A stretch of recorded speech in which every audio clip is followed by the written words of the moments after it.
कल्पना कीजिए, आप एक विमान में बैठे हैं, दोस्तों और परिवार के साथ। सब कुछ सामान्य और खुशी से भरा हुआ है। लेकिन कुछ ही पलों में यह शांति भयावह सन्नाटे में बदल जाती है। यह है उड़ान 571 की कहानी। 13 अक्टूबर 1972 को उरुग्वेयन एयरफोर्स का एक विमान, जिसमें 45 लोग सवार थे, एंडीज पर्वतों के ऊपर उड़ान भर रहा था।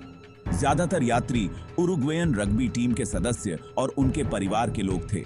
लेकिन तभी मौसम खराब हुआ और विमान नियंत्रण खो बैठा। अंततः वह इन खतरनाक पर्वतों में दुर्घटनाग्रस्त हो गया। यह दुर्घटना उस वक्त हुई जब विमान ने अपना रास्ता खो दिया और एक बर्फीली घाटी में जा टकराया। दुर्घटना के बाद का दृश्य बिल्कुल असहनीय था। कई लोग तुरंत मर गए, जबकि कुछ बच गए। परंतु असली चुनौती तो अब शुरू होने वाली थी। की चुनौती दी। विमान में बचे हुए लोगों को असहनीय ठंड का सामना करना पड़ा। बर्फ से ढके हुए पर्वतों में उन्हें ना कोई खाने को चीज मिल रही थी, ना कोई बचाव की उम्मीद थी। बिना कोई मदद के उन्हें दिन ब दिन जिंदा रहने की कोशिश करनी पड़ी। ही थी। 72 दिनों बाद कुछ बचे हुए लोगों को अंततः बचाया गया।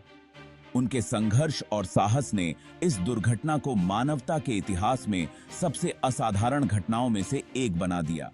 फ्लाइट 571 की यह कहानी सिर्फ एक दुर्घटना की नहीं है, बल्कि यह मनुष्य के साहस, धैर्य और हर हाल में जिंदा रहने की अपार क्षमता का प्रमाण है।